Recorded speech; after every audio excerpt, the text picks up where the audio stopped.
Hallo und herzlich willkommen zurück auf Deployen. In diesem Video möchte ich euch zeigen, wie ihr Nginx Proxy Manager auf eurem Synology NAS installieren könnt.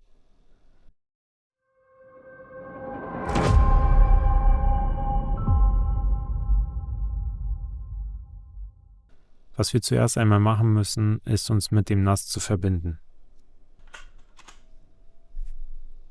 Als nächstes öffnen wir die Systemsteuerung und gehen zu den Netzwerkeinstellungen. In den Netzwerkeinstellungen sehe ich die Netzwerkschnittstellen. Meine Standardschnittstelle ist in meinem Fall LAN 2 und hat diese IP-Adresse, die 192.168.178.6. Diese muss ich mir merken. Ich drücke auf Bearbeiten und ich habe hier die Netzwerkkonfiguration automatisch erhalten. Falls ich die manuelle Konfiguration verwende, ist es wichtig, welche Subnetzmaske ich benutze. Standardmäßig ist dies die 255.255.255.0. Das hier ist dasselbe wie /24. Auch das merken wir uns. Als nächstes gehe ich in die Einstellungen zu Terminal und SNMP. Hier stelle ich sicher, dass der SSH-Dienst aktiviert ist. Und ich drücke auf Übernehmen. Sobald der SSH-Dienst aktiviert ist, sollte ich in der Lage sein, über SSH eine Verbindung herzustellen. Dafür öffne ich irgendein Terminal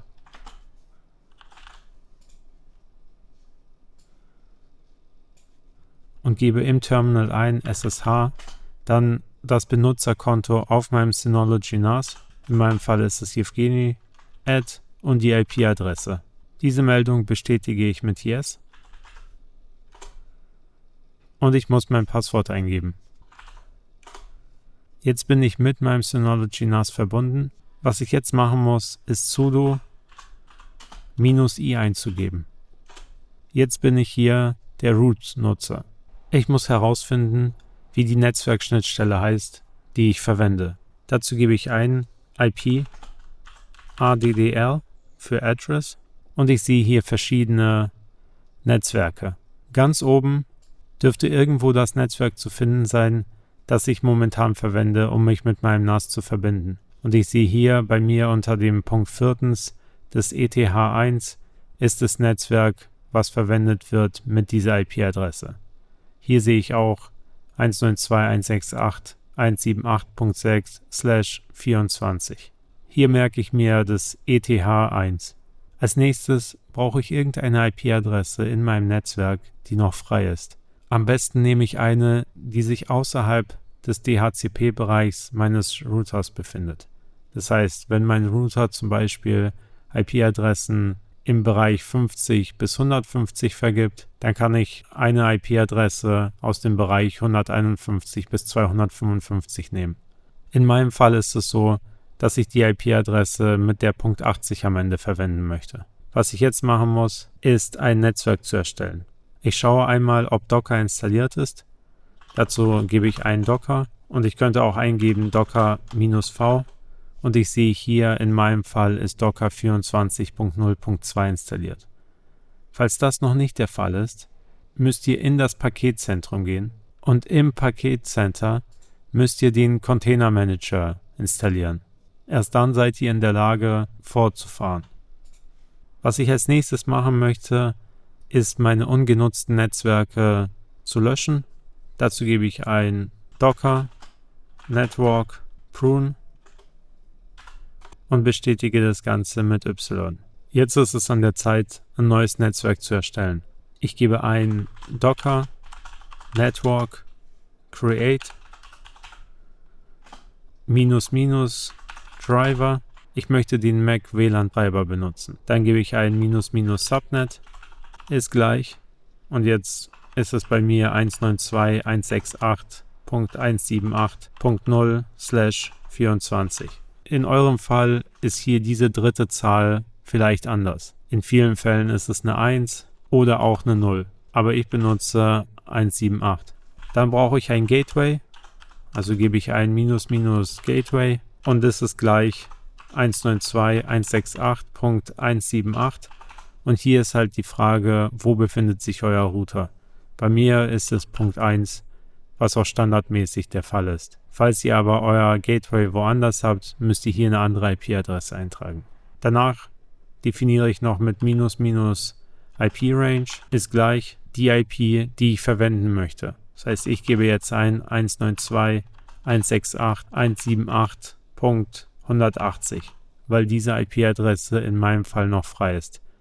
Stellt vorher sicher in eurem Router, dass die wirklich nicht verwendet wird. Und hier noch /32. Jetzt muss ich noch eingeben -o parent und hier das Netzwerk, welches benutzt wird. In meinem Fall heißt es ETH1. In eurem Fall könnte es auch ETH0 oder so ähnlich heißen. Und jetzt muss ich nur noch eingeben, wie ich das Ganze benennen möchte. Ich möchte mein Netzwerk gerne Proxy-MacWLAN benennen. Jetzt bestätige ich das Ganze. Was ich eingeben kann, ist jetzt Docker Network Inspect und dann Proxy-MacWLAN und dann sehe ich die Konfiguration dieses Netzwerks. Im Container Manager gehe ich auf Projekt und erstelle ein neues Projekt. Dieses Projekt nenne ich npm und jetzt brauche ich einen Pfad. Dazu wähle ich den neu erstellten Ordner Docker npm aus. Jetzt möchte ich hier nicht eine Docker Compose YAML hochladen, sondern eine Docker Compose YAML erstellen. Hier kann ich jetzt Text eingeben. Ich gebe ein Services. Unter den Services ist die App, die ich verwenden möchte. Und das Image, was ich verwenden möchte, ist von JC, der Nginx Proxy Manager. Ich könnte hier noch hinter Doppelpunkt noch einen bestimmten Tag hinzufügen. Sollte man eigentlich auch machen.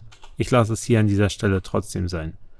Jetzt gebe ich einen Container Name und ich nehme den Container Nginx Proxy Manager. Dann lege ich die Restarting Policy fest. Hier nehme ich Unless Stopped und dieser Schritt ist der wichtigste. Ich definiere mein Netzwerk und das Netzwerk, was ich benutzen möchte, heißt Proxy MacWLAN und jetzt gebe ich noch dazu ein Net und jetzt gebe ich hier ein IPv4-Address und das ist die IP, die ich vorher festgelegt habe. Also 192.168.178.180 und als nächstes muss ich noch die Volumes definieren und hier brauche ich den Ordner Data und Let's Encrypt. Jetzt definiere ich die Netzwerke und hier nehme ich wieder Proxy MacWLAN-net und hierbei handelt es sich um ein externes Netzwerk und der Name ist Proxy MacWLAN. Diesmal ohne -net, sondern hier ist der Name des Netzwerks, das wir vorher erstellt haben. Jetzt drücke ich auf Weiter und nochmal auf Weiter und ich sage, das Projekt soll starten, nachdem es erstellt wurde. Hier habe ich den Fehler bekommen, dass das Image nicht heruntergeladen werden konnte, weil das Repository nicht existiert.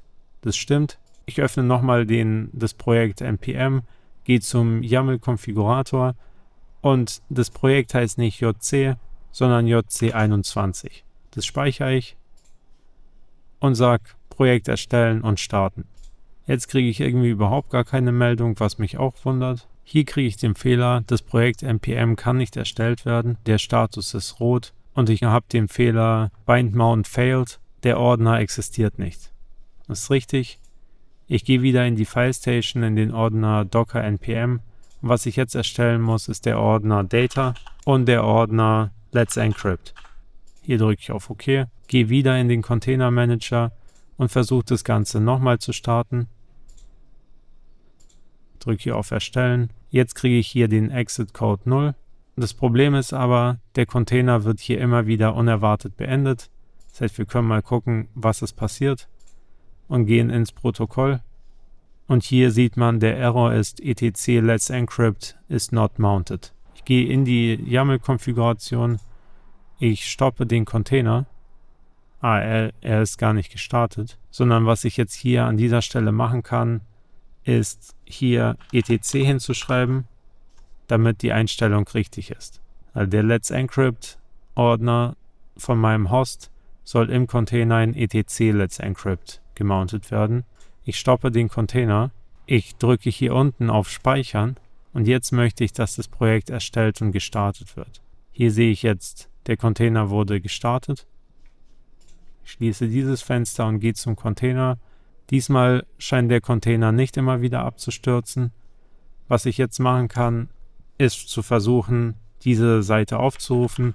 Ich gehe zu 192.168.178.180 und ich sehe die Meldung, dass ich meinen Nginx Proxy Manager erfolgreich gestartet habe. Was ich jetzt machen kann, ist in der YAML-Konfiguration zu gehen, den Container nochmal zu stoppen und hier Ports freizugeben. Also ich gebe hier einen Port und hier möchte ich den Port 81 an den Port 81 binden.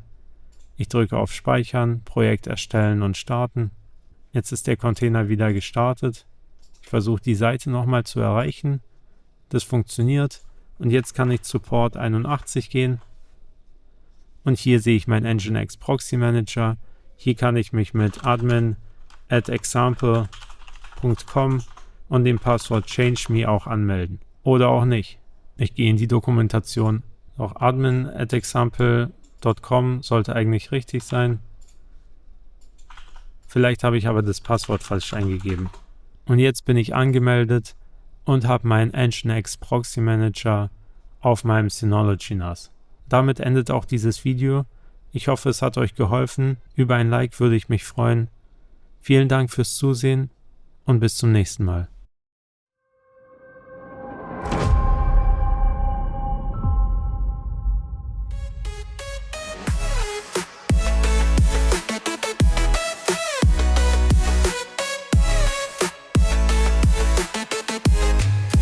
Kings on my sin.